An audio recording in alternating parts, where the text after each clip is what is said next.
and welcome back to my channel. I am Tara Swiger, and today I'm going to be sharing the books I am reading for the Gilmore Girls, Readathon, and the Spookathon. In other words, my October TBR. This is something I just discovered last night, and I was like, I have to do it. Love the idea of a Readathon inspired by Gilmore Girls, so I absolutely had to jump on board. So I looked at my TBR, what was already on my shelf of books I wanted to read, and then I looked at the challenges and I tried to figure out how could I match those up. So I will link up the Readathon information below so you can see all of the challenges and see who else is hosting it, see the other videos about it. But there are actually two ways to participate in the challenge. The first is to read whatever you want off the Rory Gilmore reading list.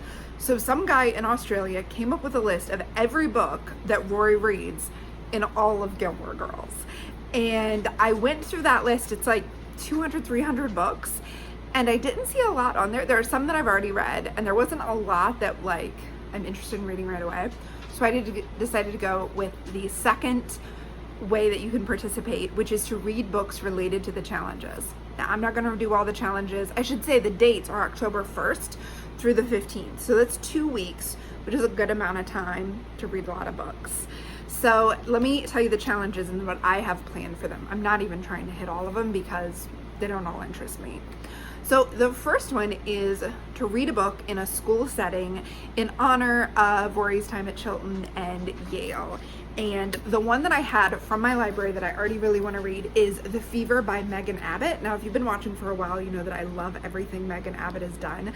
So I definitely wanted to get this one when I saw it in my library. It is set in a school because it is about a family, and specifically a teenage girl whose best friend comes down with this weird fever and seizures, and slowly it starts to take over all of the girls at this school.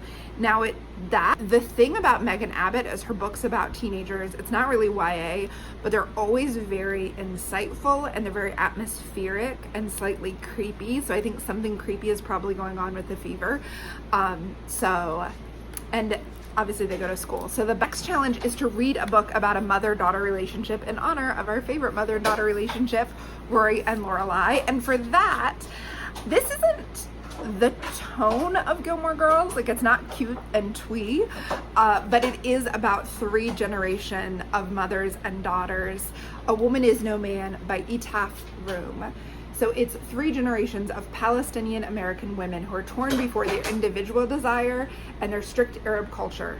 So it's about needing to get married, what marriage gives you, preparing yourself to be married, but that's really not the thing you want to do at all. So it starts back in Palestine with a grandmother, and it intercuts her story, I think, with the modern day granddaughter who just wants to go to college and doesn't want to worry about a good traditional marriage. So I'm super excited to read that. So it is about mothers and daughters. Third challenge is to read a cozy book set in the fall or winter, in honor of all the Stars Hollow fall and winter festivities. Now, I don't have this book yet, but I really hope to get Pumpkinheads by Rowell. It's very themed for the fall. I love everything Rowell has done.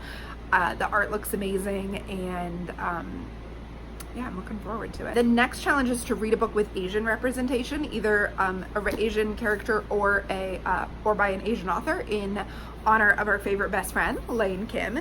And for that, I picked the book that's been on my shelf, Miracle Creek by Angie Kim. It's a literary courtroom thriller. An Asian American family has some kind of technology that a kid uses and dies in, so then they go to court, and there's a lot of family secrets. And now the next challenge is to read the next book in a series you've been meaning to read for a while in honor of that Gilmore Girls series they did, a Life in the Year, a Year in the Life. And of course, I'm going with Louise Penny. So this could also count for the cozy fall book, because this, I believe, is set at the end of summer, beginning of fall. The Brutal Telling by Louise Penny. I love this is an Inspector Gamache series. This is book number 5. I've been loving this whole series. I've been wanting to read this. I meant to read it in September and I didn't get to it, but it's perfect because it's set at the time of year that we're in right now, which I love. I think I'm gonna actually, all of her books so far have been set in one was set in spring, then summer, this is fall. The first one was set in the beginning of winter, the second one is set at the end of winter, then it was April, then it was summer, so this is set in fall. So I kind of would like to read these in order of the season. Like if I don't end up binging them, I think I'll read like one every 2 or 3 months and kind of like stay in the season I'm in. These are very cozy, non-splattery murder mysteries. Last challenge is to read a book with food either on the cover or like plays a vital part, and these books always, food is a big part of it. This is actually set in a bistro, so it applies for that one too. I don't have another one on my shelf that's specifically about food, but if you have any suggestions of books you think I'd like, tell me. I am interested in reading something like, I mean, I could read something like Dietland. I could read The City Baker's Guide to the Country, has been on my list for a while. So if you have any suggestions, let me know. 2 weeks of October, that's my TBR for the Gilmore Girls Readathon. And starting October 14th through the 20th is the Spookathon by Books and Lala, or with Books and Lala, hashtag Spookathon. For that, she just has like some very chill prompts. The idea is just to read books that are spooky. The first one is read a thriller. A thriller I've been dying to read is All the Beautiful Lies by Peter Swanson. He is the author of the book, which I really loved, called Before She Knew Him, and I'm hoping that this thriller is in the same vein. Next challenge is to read a book with red on the cover, and for that I have the brand new release, The Future of Another Timeline. I was actually sent an art paperwork they sent me by Annalee Newts. I am super excited to read this. This is a story in 2 timelines that has to do with time travel, punk rock, feminism, domestic violence and fighting back against domestic violence, how someone in the future is trying to change historic events in the past to make a less violent future, how women in the 90s who are in the punk scene are getting rid of the violent men in their lives, and how they intersect, how these 2 timelines intersect and kind of war against each other. I'm very excited about it. I don't know if it's really going to be thrillery. I'm pretty sure it's going to be kind of spooky, but it is got red on the cover, and I just love this color. I love this cover. Next challenge is to read a book with a spooky word in the title, and so for that I picked a book that's been on my bookshelf for a couple months, The Murder of Roger Akroyd by Agatha Christie. I meant to read this way back when I took my newts because it was one of my friend's favorite books. It's Jolie's favorite book, and I just didn't get to it then. The murder is obviously the spooky word in this title, so we'll see if I get to this. This is a like maybe if I get to it.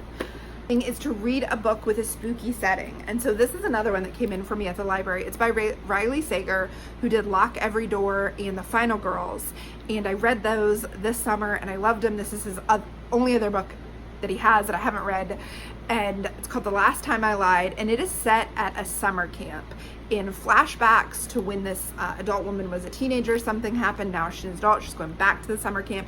Summer camps are spooky AF, so I'm looking forward to The Last Time I Lied by Riley Sager. I'm definitely going to get to this one if I can even hold out till the 14th to read it. Read something you wouldn't normally read. Now for this, I actually had Middlegame by Seanan McGuire on my shelf that I picked up from the library about a week ago. I might have to return it before I can get to it. It's a pretty big one. It is super creepy story of twins who were actually created for some scientific something. I have watched so many booktube videos where people talk about it, and I still am not quite sure what it's about. You might know Seanan McGuire because she did the Wayward Children series, which I absolutely loved. I have a whole reading vlog that I'll link up. So that is my list for the Spookathon. We will see what I actually get to. The Spookathon is October 14th through 20th, but I will probably be reading these books till the end of the month. The other book on my TBR is Elizabeth Gilbert's City of Girls. I started it and haven't finished it, so I will likely read that sometime in between here. So I want to hear what you're reading this month. Leave a comment and tell me below if you like this video, like it. Tell me if you'd like to hear more of what I think about these books or do a reading vlog with them. Let me know, and I will see you back here next week.